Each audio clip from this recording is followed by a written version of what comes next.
Good morning all of you. Welcome to MS classes.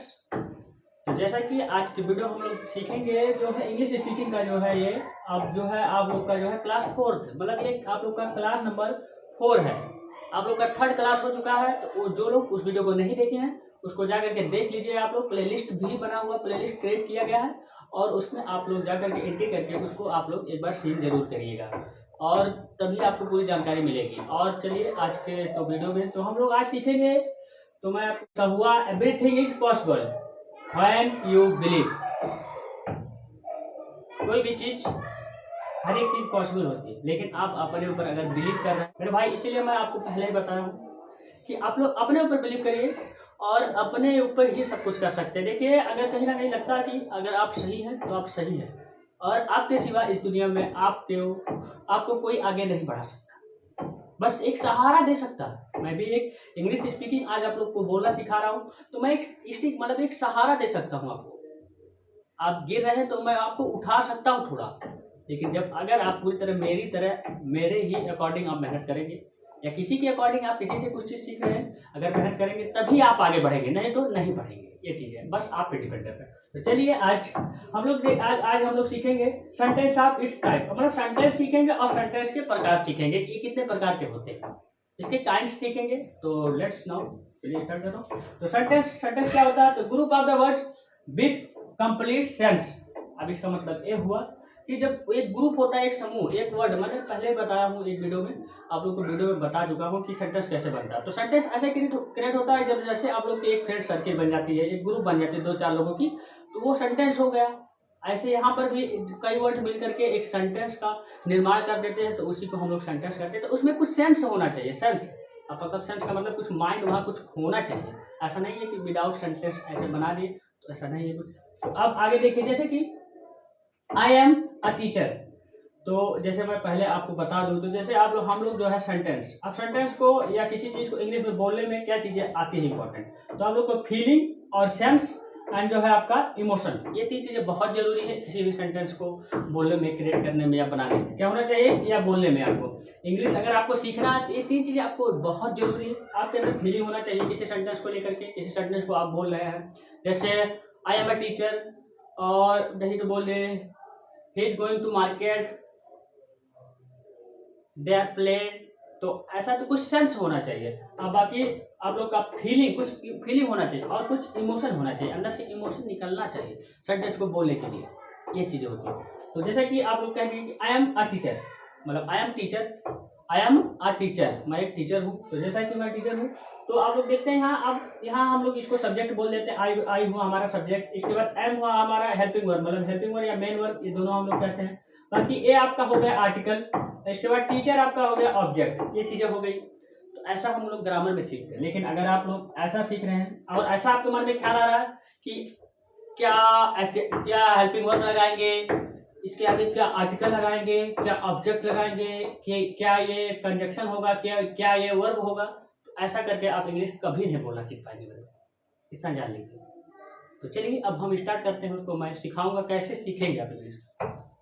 तो आप लोग को देखिए, तो इसके जो है अब हम लोग टाइप्स पढ़ेंगे। तो टाइप्स आप लोग का जो है 5 टाइप्स होते हैं। अब हम पहला टाइप हम लोग देख लेते हैं, डिक्लेरेटिव सेंटेंस, जिसे हम लोग असर्टिव सेंटेंस कहते हैं। हम लोग असर्टिव जो है सेंटेंस उसको कहते हैं। तो इसका मतलब क्या होता है? इसमें होता है आप लोग का फैक्ट होगा, आपका जो है ओपिनियन होगा, इसके बाद स्टेटमेंट होगा, आपका जो है इमोशनल इंफॉर्मेशन होगा और इट मतलब ऐसे चीजें होना चाहिए। कुछ फैक्ट होना चाहिए, कुछ ओपिनियन, आपकी अंदर की जो भावनाओं को व्यक्त किया जाए, या आप किसी फैक्ट, जैसे मैं आपको एग्जांपल अभी बताऊंगा। जैसे हाँ आप लोग देखिए, ही प्लेस द क्रिकेट, वो क्रिकेट खेल रहा है, यहाँ कुछ निकल रहा है कि हाँ ये क्रिकेट खेला, कुछ उसकी ओपिनियन है या कुछ भी है।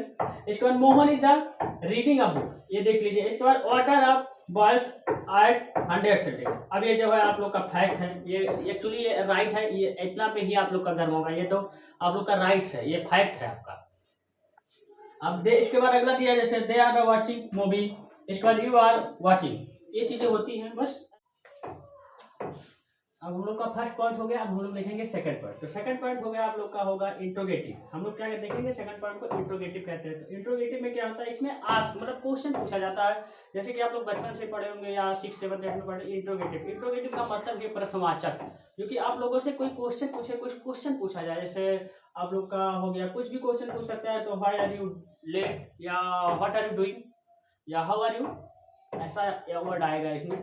तो जैसे हम लोग इसमें क्या होगा, आपका बीइंग विथ जो है डब्ल्यू एच आता है, या और जो है आपका एक्सुलरी वर्ब आता है। इस चीज होता है हेल्पिंग वर्ब, जैसे हम लोग कहते हैं हेल्पिंग वर्ब। तो इसमें हम लोग एग्जांपल देख लेते हैं। जैसे why are you late, what time is it, या हाउ आर यू, या व्हाट आर यू डूइंग, ऐसे कुछ चीजें होती है। मतलब आप लोग क्वेश्चन इसमें पूछ सकते हैं और बाकी कुछ नहीं है। तो इस चीज को याद करिएगा, क्योंकि क्वेश्चन किसी से आस्क मतलब किसी से क्वेश्चन आप लोग अगर कर रहे हैं प्रेजेंट टाइम में, तो ये चीजें इंट्रोगेटिव वहां जाकर के इन्वॉल्व होगा, ये बताएगा। अब अगला पॉइंट हम लोग देख लेते हैं, तीसरा पॉइंट है। इसमें क्या होता है, इंपरेटिव। इसे जैसे हम लोग कहते हैं इंपरेटिव, इसका नाम है। अब इसमें हम लोग क्या होता है, कमांड होता है, रिक्वेस्ट होता है, एडवाइस होता है, आपका वार्निंग होता है। जैसे किसी चीज को कमांड देना है कि ये चीज ये है, इस पे कमांड देना चाहिए, इस पे फोकस करना चाहिए। इसके बाद किसी का रिक्वेस्ट करना चाहिए। जैसे रिक्वेस्ट होगा, please have a seat, please have a seat बोलते हैं आप लोग कहीं भी ऑफिस ऑफिस में जाते होंगे, तो प्लीज हैव अ सीट, अगर वहाँ इंग्लिश चलता होगा लैंग्वेज, तो ये चीजें होना चाहिए। बाकी आप लोग जैसे इसमें बस इसमें वार्निंग होता है, किसी को वार्निंग देना, किसी को किल करना है, तो मतलब किसी को मारना है या किसी को धमकाना है, तो इसमें ये चीजें आती है। जैसे हम एग्जाम्पल देख लेते हैं, जो है ड्राइव केयरफुली, मतलब ड्राइव आप लोग जो उसको सेफ्टी, मतलब इसमें क्या कर रहा है, एडवाइस दे रहा है, सलाह दे रहा है। ऐसा मैं कह रहा हूँ आप लोग को सलाह दे रहा हूँ कि आप लोग इंग्लिश सीखिए और अच्छे से सीखिए, बढ़िया से सीखिए। ये चीजें मैं सलाह दे रहा हूँ कि आप लोग नोट्स बनाइए, आप लोग नोट्स क्रिएट करिए, इसके बाद आप लोग पेन और कॉपी लेकर के ही बैठिए। अच्छा, मैं आपको सलाह दे रहा हूँ, ऐसे ये चीजें हैं यहाँ सलाह देना। अब इसके बाद अगला देखिए, सेकंड नंबर है, तो बी वेयर ऑफ डॉग्स, मतलब कुत्ते बहुत भूखते, तो ये चीजें होता है। इसके बाद आपका प्लीज हैव अ सीट, यहाँ आप लोग का रिक्वेस्ट कर रहा है कि प्लीज हैव अ सीट, ये चीजें हैं। अब नेक्स्ट पॉइंट हम लोग देखेंगे। अब हम लोग देखते हैं नेक्स्ट पॉइंट। आप लोग का नेक्स्ट पॉइंट है, जैसे थर्ड पॉइंट है, फर्स्ट और सेकंड और थर्ड हम लोग देख चुके हैं। तो हम लोग देखेंगे फोर्थ पॉइंट को, जो कि हम लोग कहते हैं इसे एक्स्ट्रा जो है एक्सक्लामेटरी जो है सेंटेंस, इसे आप लोग कहते हैं। जैसे इसमें क्या होता है, आप लोग का स्ट्रॉन्ग फीलिंग, मतलब कोई चीज मजबूती में दिखाना हो तो वहां आप लोग करेंगे। इसके बाद इमोशन हुआ, इसके बाद आप लोग का फीलिंग भी इसमें आएगा। जैसे हम लोग एग्जांपल देख लेते हैं, how lovely to see you, how lovely to see you. जैसे यहाँ आप लोग ये चिन्ह को मत ध्यान, मतलब इसमें मत भूलिएगा, यहाँ ये चिन्ह नहीं बताता कि ये एक्सक्लेमेटरी सेंटेंस है। आप लोग हाई स्कूल या इंटर में आप लोग पढ़े होंगे तो इसको देखे होंगे, यहाँ चीजें होती है। बाकी जैसे अलाउ ही पास्ड अवे, अलाउ ही पास्ड अवे। इसके बाद अगला है जैसे व्हाट आर नाइस वेदर, बहुत अच्छा दिन है, बहुत अच्छा है। बस ये चीजें हो गई, 4 पॉइंट हो गई आपका। तो आपका 5वां पॉइंट है, हम लोग देखेंगे।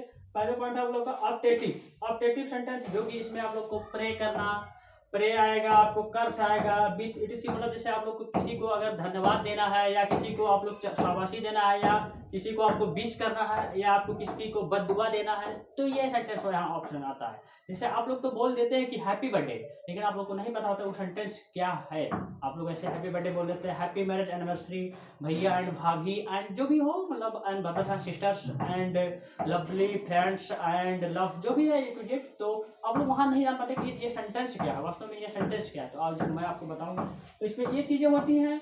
और बाकी आप लोग देखिए और बताते हैं कि कई लोग इसको इम्परेटिव सेंटेंस में ले लेते हैं, तो मेरे भाई ये बहुत गलत है। इम्परेटिव में इसे मत जोड़िएगा, क्योंकि ये आप लोग का इम्परेटिव है, इसका अलग ही मिसाल है, अलग ही ये सेंटेंस है। तो इसे हम लोग कहते हैं ऑप्टेटिव सेंटेंस। इसमें प्रे हुआ, कर्स हुआ, और भी चीजें आती है। जैसे हम लोग एग्जाम्पल देख लेते हैं, हैप्पी बर्थडे, जैसे आप लोग पता है happy birthday brothers and sister, जो भी है, जो भी चीजें हैं। इसके बाद जैसे बोल लेते हैं with you happy marriage anniversary, या मैरिज, जो भी चीजें, happy marriage anniversary, the and दीदी, मतलब दी एंड जीजू, या जो भी चीजें हैं। अगर आप लोग कोई भी रिलेशनशिप में है तो ये चीजें होती है। जैसे आप लोग पहले बोल रहे हैं, यहाँ may our team win today basketball, मेरी टीम जो है आज, जो है हमारी टीम पूरी मिलकर के आज जो है बास्केटबॉल के जो है खिताब को जीत लिया। ऐसे आप लोग क्रिकेट पे लगा सकते हैं, आप लोग एस पे लगा सकते हैं।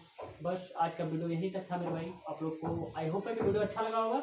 जैसे देखिए, मैं आपको फिर बता दूं कि इंग्लिश बोल करके मैं जताना नहीं चाहता, मैं आपको सिखाने आया हूँ, तो सिखाऊंगा और आपके रग रग में इंग्लिश सीखेगा और दौड़ेगा खून खून में। आप लोग को। जैसे आप लोग यहाँ इस बात को बिल्कुल जाते जाते मैं एक चीज़ और बता दे रहा हूँ, फिर एक बार इसको देखना हो, everything is possible when you believe. मतलब अपने ऊपर अगर विश्वास है आपको, तो वास्तव में आप इंग्लिश बोलना सीख सकते हैं। अगर आपके अंदर अगर आपके ऊपर विश्वास नहीं है, तो आप इंग्लिश बोलना बिल्कुल कतई नहीं सीख सकते। कोई भी सब्जेक्ट को आपको अगर सीखना है, तो आपको खुद के ऊपर बिलीव करना है, या कोई भी एग्जाम या कंपटीशन निकालना हो, तो आपको खुद के ऊपर बिलीव करना होगा, या कि किसी टीचर्स के ऊपर, या किसी स्टूडेंट के ऊपर, या किसी अपने मम्मी पापा के ऊपर, अपने भैया के ऊपर, किसी के ऊपर, या फ्रेंड्स के ऊपर, किसी के ऊपर बिलीव नहीं। खुद अगर आपको अगर किसी भी चीज़ में जाना हो, तो खुद पर आप पे बिलीव करना होगा। लोगों को अपने ऊपर तो बिलीव होता नहीं है, दूसरे के ऊपर बिलीव करना चालू कर देते। अपने ऊपर पहले बिलीव करो, या तब दूसरे को देखो। चीज़ तो कहीं ये मेरी बातें याद रखना मेरे भाई। तो थैंक यू। अब मेरे नेक्स्ट पार्ट के साथ। तो और होली अब आप लोग का आ चुका है, तो ये पवित्र त्यौहार आप लोग मनाइएगा। मेरा तो इसी रूम में ही कटेगा, क्या करूँ, मजबूरी है। Thank you.